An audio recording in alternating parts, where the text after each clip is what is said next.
YouTube, what is up? It is your boy Duke, back here from sportsgamers.com. Now, as you guys should know, we had a recent Madden 25 update, a big update to the game where they updated the playbooks. They did a really good job. They added a lot of new plays and formations to a lot of playbooks. One of the new formations is the gun bunch spread nasty. Now, in this video, I'm running this from the Seattle Seahawks offensive playbook, and we're going to take a look at why this formation is so good. You've seen a lot of pro players running this formation recently, such as Henry. It's just a very, very good formation. But, just taking a quick look at it, you can see, we do have an auto motion, but you can see this playbook, this formation is loaded with routes. We got fades, we got stock whip routes, angles, crossers, posts, return routes. I mean, the formation is just absolutely ridiculous. So, I'm going to tell you guys my favorite play right now from this formation is the motion slot hitch.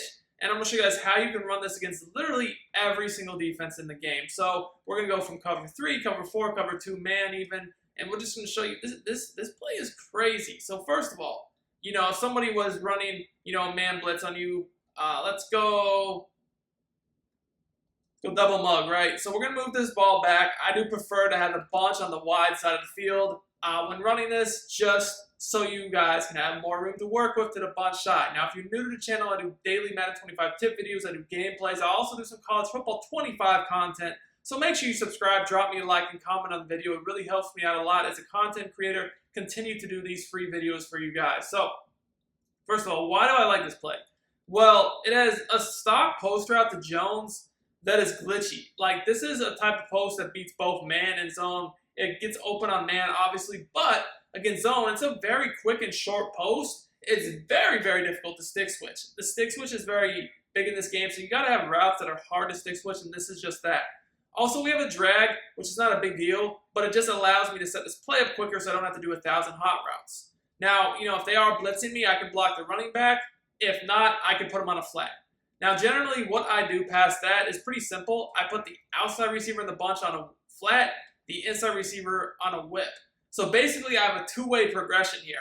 I have the whip working with the flat and whip, and then the drag working with the post, drag and post. So let's just go through this against all the different coverages and show you guys how this works. So right off bat, you guys can see man-to-man is not going to be a good option because, the flat's not a great read against man.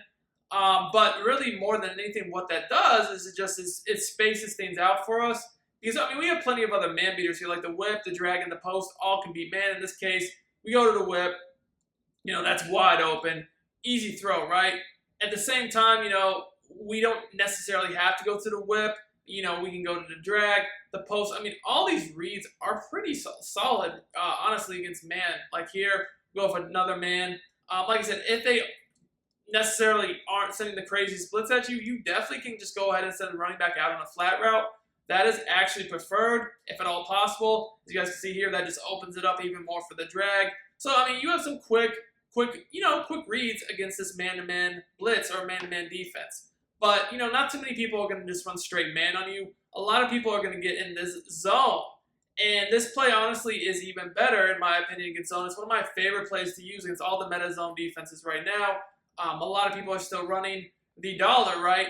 Or the dime 1-4. With the dime 1-4 and dollar, you got a lot of people sitting in crossfires, which is the A gap, cover 4s, mixing in the Tampa 2 A gaps. There's a lot of different defenses being played. So here, what I'm going to do is I'm going to go ahead and flat the running back, flat the outside receiver in the bunch, and then again whip the inside receiver. Now, this play against man, it's pretty simple. Yes, we know that probably the whip, the drag, and post are all going to get open, so I'm just kind of looking at where the user is.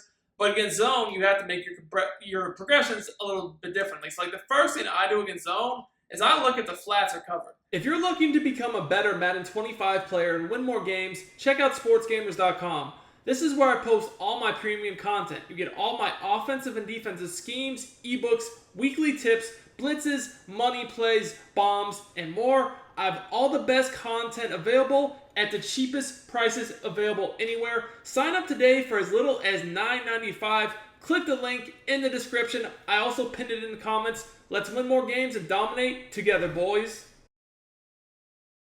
Right there, that was a purple zone. A purple zone is going to flow backwards. A lot of people this year try to get away of not using hard flats, whether they use zone drop flat zones going further back, or even like a hook zone, because, you know, when you have to guard the flats, it just makes it a lot more difficult to stop like the seams in the middle of the field. So first thing first is make sure they're guarding the flat. Even though I only got, what, like 5 to 10 yards here, that's big because that makes sure they have to play a hard flat. But as you guys can see here, I mean, the rest of the field is going to be wide open too. So like, let me do that again.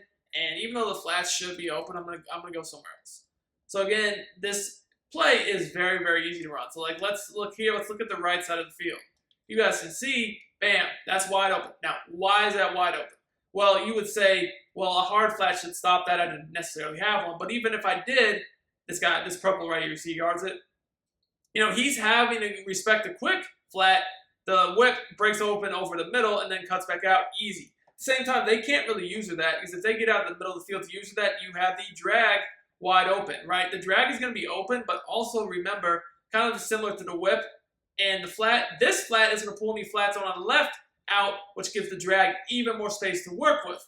Now, if they were to try to jump the drag with their user, say this user was jumping the drag, bam, that's why this post is so good. This post is a quick, short post breaking over the middle of the field. So let's just keep on going. Let's look at some other reads on this play so you guys can just see what I'm talking about. Let's go back to cover 4 for now. Do it like once more in cover 4. Okay, so here, again, same route combo, but you guys can see what I mean. Look, see how the running back flat opens up the drag, and like I said, if the user comes down on it, that's when you hit the post. So pretty self-explanatory. What about a different coverage? What if someone's playing cover 2 on you? All right, so like cover 2, Tampa 2, whatever you want to call it. Again, pretty easy to attack. We're going to do the same setup where we flat the running back and outside receiver, the outside receiver in the bunch, I should say. Then we're going to put the inside receiver on a zig route. Now, this time with the flats, you guys can see they're not guarded. Again, make them always have hard flats. A lot of people that play cover 2 want to zone drop their flats at 20-ish yards to take away corners, speed out so y'all get the drift. Don't let them do that. That's why the flat should always be your first read. Now, you can take the flats on either side. Again, not going to be the biggest gains, but will open up the rest of your reads. Now, like I said, this is just one play from the formation. There are plenty more, but as you guys can see here, I mean, you know, I could easily attack with the drag or the whip. They haven't really given up the post yet because every time I've run this play, the zones have been dropping underneath the post. That's kind of like, you know, just something you would have to look for in an actual game situation. Again, look, even though that hook zone is initially on me, because I have the flat zone, the flat route, taking away the flat zone, all I got to do is wait for the whip to break to the outside, and it's going to get open past that hook zone, right? Now, if they try to stick switch or whatever, look, they're going to come off the drag. The drag is actually open here. I could throw that. But again, once again, like I said, if they come down with their user on the drag or the whip, that leaves the post. So it's kind of hard to emulate a user in practice mode, you know, but obviously like in a game, so they're going to be usering somebody most likely over in the middle of the field. They're going to try to, you know, take away the drag, take away the whip.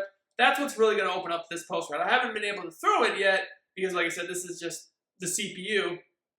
But again, it's just the spacing of the play. When you have both flats, you know, occupied, and then these quick reads over the middle and with the whip, very hard to defend because you could imagine, like I said, they're only going to let you throw that drag and whip so much before one of the users comes up on it, and that's where this post route really shines.